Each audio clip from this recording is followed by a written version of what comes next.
नमस्कार, मैं हूं इंद्राणी तालुकदार। कैसे हैं आप लोग? उम्मीद करती हूँ कि आप लोग बहुत अच्छे होंगे। मैं भी आप लोगों की कृपा से बहुत अच्छी हूँ। आज जो मैं टॉपिक में बात करने वाली हूँ वो है मणिद्वीप के बारे में। अब आप लोग सोचेंगे कि ये मणिद्वीप है क्या? मणिद्वीप वो है जहाँ जाने के लिए मैं दिन रात सपना देखती हूँ। जानना चाहेंगे मणिद्वीप है क्या? मणिद्वीप वो जगह है जहां मां त्रिपुरा सुंदरी अपने शिवजी के साथ रहते हैं।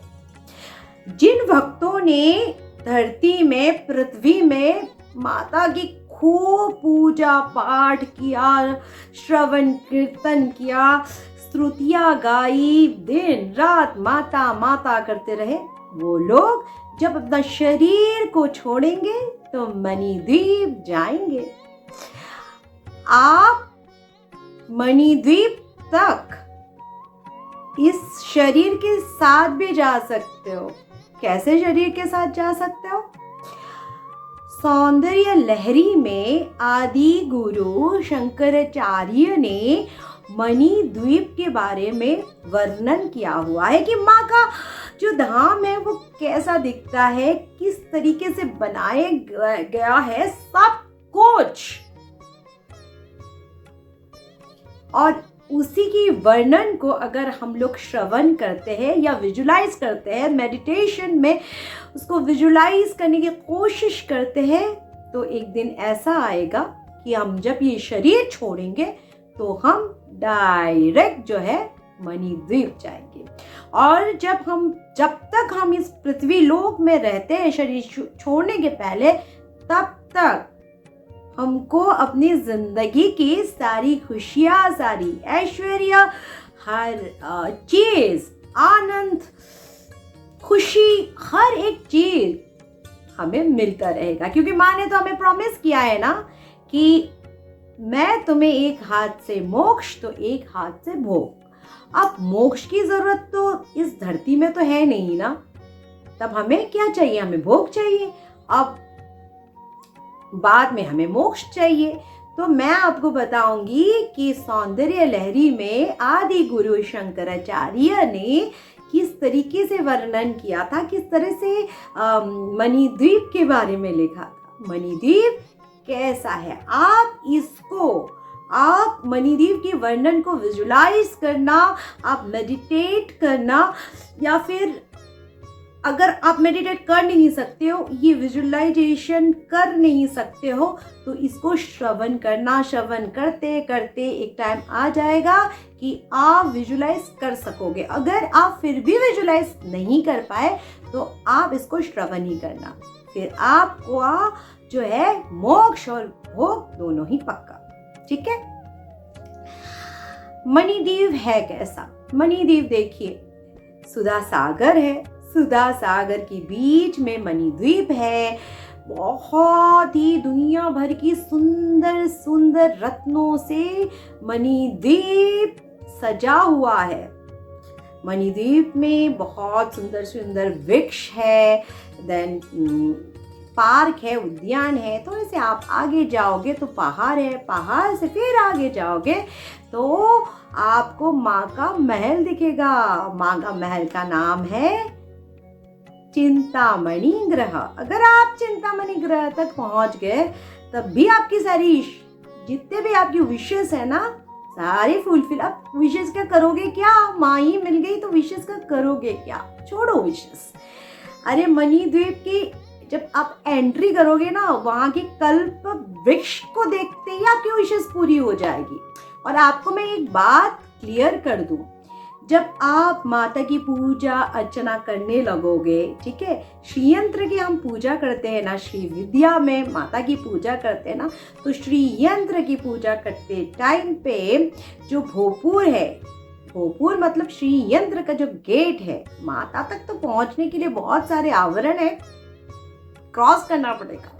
लेकिन आप जब पूजा पाठ स्टार्ट करते हो, आप जब माला जपना शुरू करते हो, ललिता सहस्त्र नाम स्तुतियाँ करने लग जाते हो, जो भोपुर है, भोपुर में 28 सिद्धियां बैठी हुई है।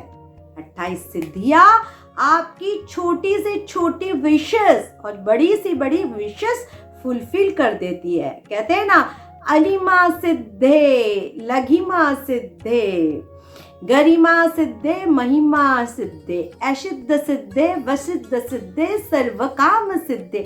तो आपकी जिंदगी के हर एक विषय, छोटी से छोटी, बड़ी से बड़ी, जो है माता की आराधना की शुरुआती टाइम पे ही आपकी पूरी हो जाएगी। जैसे जैसे स्टेज बढ़ेगा सब मिलेगा आपको, बाद में कोई इच्छा रहेगी नहीं। बाद में सिर्फ एक ही इच्छा होती है वहां तक पहुंचने के लिए, माँ की दर्शन, मणिद्वीप पहुंचना, मतलब मोक्ष।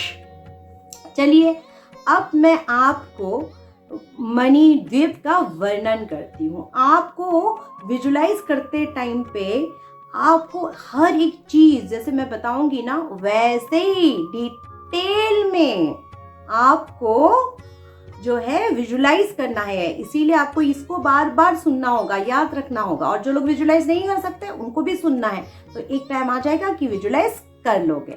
ठीक है, आप लोगों को आता है मेडिटेशन कैसे करते हैं, श्री विद्या में मेडिटेशन कैसे करते हैं। देखो, मेडिटेशन आप यहाँ पे जो हृदय चक्र है, हार्ट चक्र, वहाँ पे भी कर सकते हो। यहाँ पे आज्ञा चक्र है, यहाँ पे भी कर सकते हो। यहाँ पे सहस्रार है, वहाँ पे भी कर सकते हो। जिसको जो पॉइंट सही लगे और कंफर्टेबल हो वो उसी जगह पे मेडिटेट कर सकते हैं। जैसे कि मेरा कंफर्टेबल जोन है ये आज्ञा चक्र, माय फेवरेट, मुझे इतना पसंद है आज्ञा चक्र में मेडिटेट करना। और सारी विजुलाइजेशन की भी ज़रूरत नहीं पड़ती, सारी ग्लिम्स देखना शुरू हो जाता है यहाँ पे। और ये इसमें क्या नशा है, आप स्टार्ट करो मेडिटेशन करना, मतलब क्या नशा है मैं बता नहीं सकती। मुझे लगता है कि माता की भक्ति, माता का मेडिटेशन, ये सबसे ज़्यादा इससे बड़ी कोई नशा इस दुनिया में है ही नहीं। अब पता है, जब मैं बाहर काम से जाती हूँ, फिर ये सारी चीज़ें अपना काम वाम निपटा के शूटिंग वूटिंग में जाती हूँ, सारा अपना काम वाम निपटा देती हूँ, उस समय दिल में रहते कब घर पहुँचूँ, कब मेडिटेशन करूँ, क्योंकि ये नशा है ना, इसीलिए। ठीक है, आपको जो भी पॉइंट कंफर्टेबल लगे आप ट्राई करना, मेडिटेशन वहाँ पे करना। ठीक है, आप देख रहे हो, ठीक है, सुधा सागर है। ठीक है, सुधा सागर के बीच में जो है मणिद्वीप है। अब मणिद्वीप चमक रहा है, कैसे चमक रहा है, मोतियों से, क्योंकि मणिद्वीप में ना हर प्रकार की मणि से सजा हुआ है, जैसे कि हीरे, पुखराज, पन्ना, रूबी, मोती, हर तरीके की स्टोन से सजा हुआ है। इतना चमक रहा है, बहुत खूबसूरत लग रहा है। फिर जो है आप मणिद्वीप तक पहुंच जाते हो। फिर जो है मणिद्वीप तो एक आइलैंड है ना, द्वीप मतलब आइलैंड। अब आपको ये पूरी आइलैंड की जो है आपको ट्रेवल करना है। और आपको पता है ये ट्रेवल आपको कौन कराएंगी, सिद्धियाँ कराएंगी। कौन सी सिद्धियाँ, जो भोजपुर में बैठी हुई 28 सिद्धियाँ है, वही आपको पूरे जो है मणिद्वीप का ट्रेवल कराएंगी। ठीक है, तो आप थोड़े से आगे चलते हो द्वीप में, तो आपको क्या दिखता है, आपको वृक्ष उद्यान दिखता है जिसमें बहुत सारे वृक्ष है। और पता है वो जितने भी वृक्ष है, वृक्ष मतलब ट्रीज, वृक्ष जितने भी है सारे के सारे कल्प वृक्ष है। कल्प वृक्ष, पता है ना कल्प वृक्ष क्या है, जिसको देखते ही आपकी सारी विशेस जो है फुलफिल हो जाएगी, ऐसे विशेस है। फिर आपने कल्प वृक्ष के दर्शन किए, फिर आप थोड़े से आगे चले जाते हो, फिर आपको एक और वाटिका मिलेगा। वो वाटिका है संतान वाटिका। अब जो संतान वाटिका है ना, उसमें कौन रहता है आपको पता है, जो भक्त माता के भक्त ने धरती में माता की बहुत तप किया, जो जिसने बहुत पूजा पाठ मंत्र हर एक चीज कर लिया, और जिनकी जिंदगी में माता माता माता के अलावा और कोई है ही नहीं, जिनको तड़प है माता को पाने के लिए, प्यार है, मोहब्बत है माता के लिए, वो जो है भक्त संतान वाटिका में रहते हैं। मतलब उनकी मृत्यु के बाद जो है माता ने उनको ये वाटिका जो है उनकी जगह बनाया है। संतान वाटिका में वो भक्त रहते हैं। ठीक है, फिर आपने उनको नमस्कार किया, फिर आप थोड़े से आगे गए, फिर आपको और एक वाटिका मिला। पता है वो वाटिका क्या है? वो वाटिका है हरिचंदन वाटिका। हरिचंदन वाटिका में क्या है पता है आपको?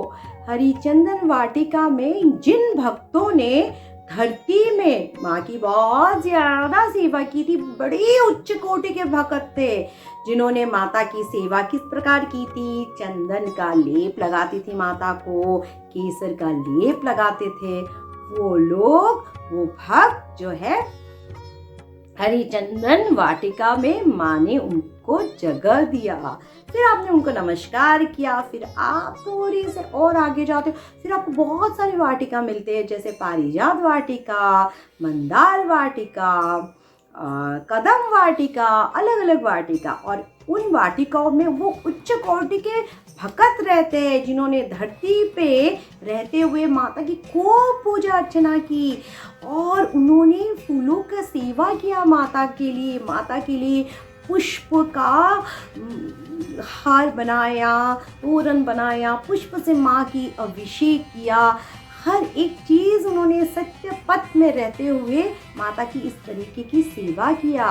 उन भक्तों को इन उद्यानों में, इन जो है पुष्प उद्यानों में जगह मिली है। तो आपने उन भक्तों को नमस्कार किया, फिर आप और आगे बढ़ने लगे। फिर आपको क्या दिखता है पता है? आपको बहुत से सर्कल दिखाई देता है।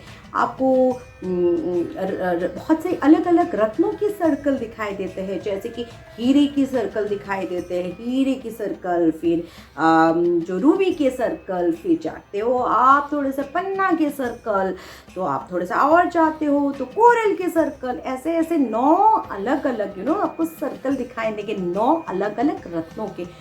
उन 9 सर्कल, अलग अलग रत्नों के 9 सर्कलों में कौन रहता है आपको पता है?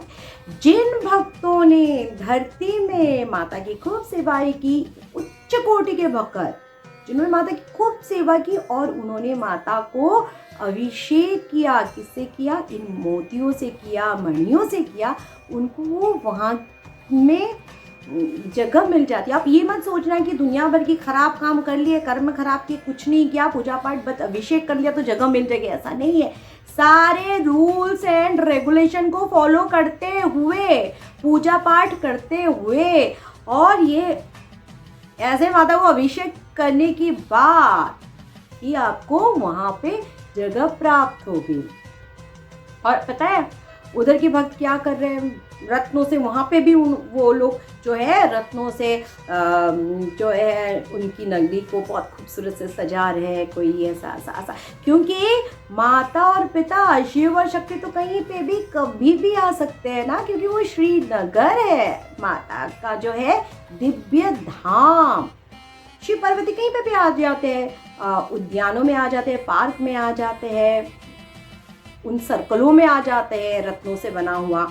फिर वहाँ में जो भक्त रहते हैं, जिनको जगह मिली है वहाँ पे रहने के लिए, वो लोग तो कभी भी माता और पिता की दर्शन कर सकते हैं ना। कितनी लकी है ना, वहाँ पे जगह मिली तो लकी तो होंगी ही ना। लकी तो बात की बात है, कर्मों से इंसान लकी बनता है। कर्म अच्छे किए हैं तो वहाँ पे जाने को मिलेगा। आप भी जा सकते हो वहाँ पे, मैं भी जा सकती हूँ। अगर कर्म अच्छा कर लिया, अच्छे से उपासना किया, अच्छे कर्म किए, जो माता ने बोला ये करना है, ये नहीं करना है, जो नहीं करना है तो नहीं करना है, जो करना है, पूजा पाठ अर्चना किया, मन को साफ किया, तो हम भी जा सकते हैं वहाँ पे, है ना।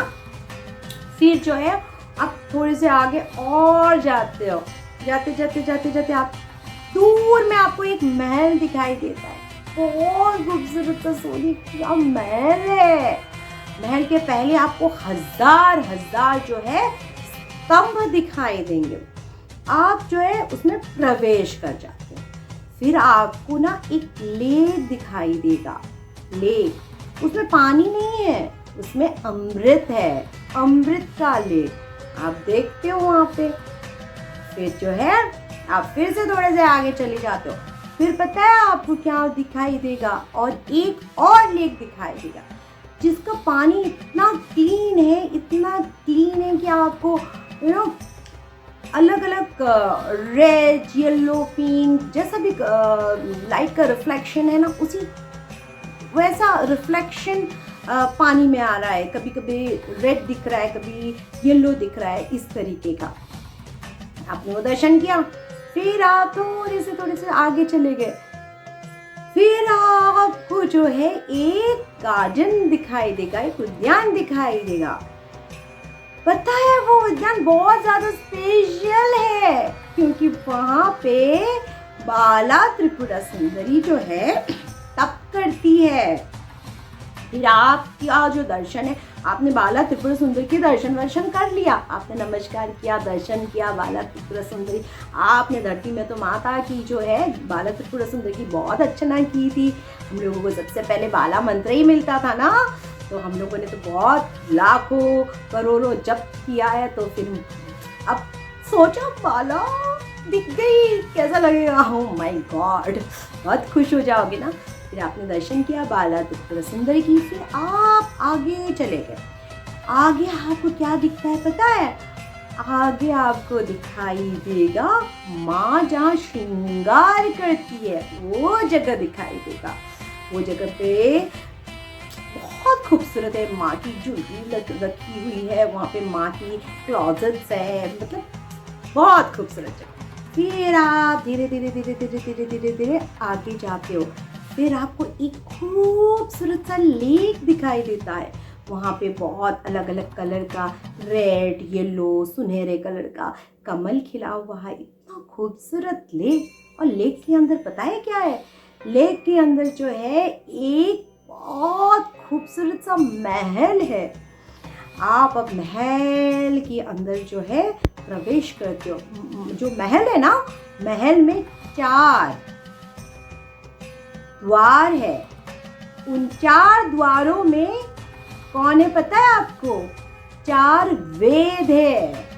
हमारे जो वेद होते हैं ना 4, वो 4 वेद खड़े हुए हैं। फिर आप जो है दरवाजे से अंदर जाते हो। फिर अंदर जाते जाते जाते आपको एक बहुत बड़ा सा सर्कल दिखाई देता है। फिर वो सर्कल के अंदर जो है आपको एक द्वीप दिखाई देता है। द्वीप, बहुत बड़ी सी द्वीप दिखाई देता है। फिर आप आगे जाते हो, फिर आपको एट लास्ट दिख ही जाता है वो रत्न जड़ित सिंहासन। पता तो है ना, रत्न जड़ित सिंहासन, माता का सिंहासन जहाँ पे पूरी रत्न जड़ा हुआ है, वो जगह आपको दिखाई देगा।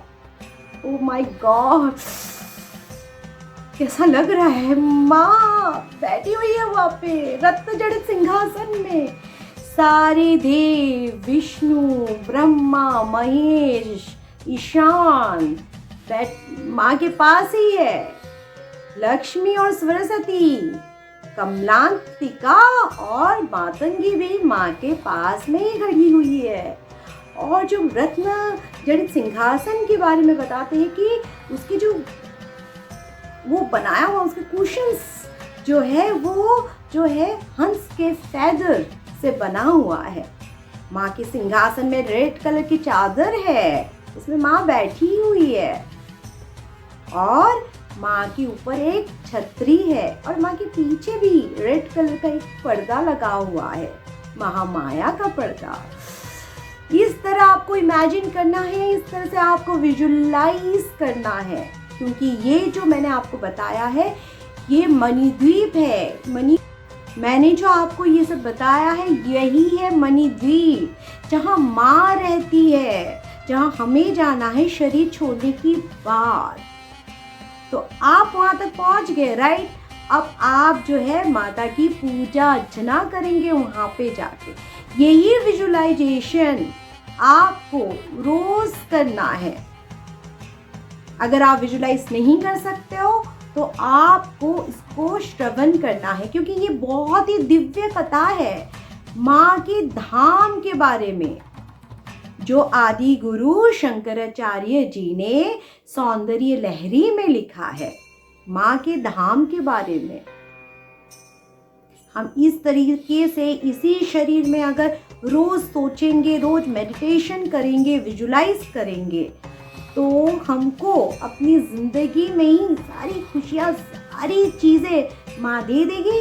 साथ साथ हम जब शरीर छोड़ेंगे, इसी तरीके से आज जो हम मणिद्वीप का दर्शन किया ना, ट्रैवल किया ना, उसी तरह से हम ट्रैवल करते करते माँ के पास पहुँचेंगे। तो आपको ये चीज़ रोज़ करना है। और जिनको विजुअलाइजेशन नहीं किया जाता है, तो आप सुनिए इसको, बार बार सुनते सुनते सुनते आप विजुअलाइज कर पाओगे। अगर फिर भी प्रॉब्लम होता है, कोई बात नहीं, आप सुनो, माँ आपको एक ही फल देगी, सुनने से भी वही फल देंगी। क्योंकि श्रवण कीर्तन ये दो ही चीज़ें तो कलयुग में बहुत बड़ी चीज़ है ना।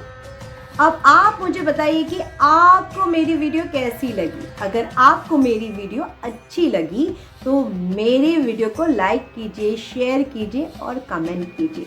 अगर आप मेरे साथ मेरी स्पिरिचुअल जर्नी में जुड़ना चाहते हो या फिर इसी तरीके की स्पिरिचुअल और डिवाइन नॉलेज को लेना चाहते हो, तो आप मेरे चैनल को सब्सक्राइब कीजिए। आप ज़रूर बताइएगा कि आपको मेरी वीडियो कैसी लगी और आप किस टाइप के टॉपिक में माँ की माँ से रिलेटेड क्या चीज़ जानना चाहते हो। आप मुझे कमेंट करके ज़रूर बताइएगा, मैं आपके लिए वीडियो ज़रूर बनाऊंगी। इसलिए मुझे दीजिए अभी इजाज़त। जय माँ ललिताम्बिका।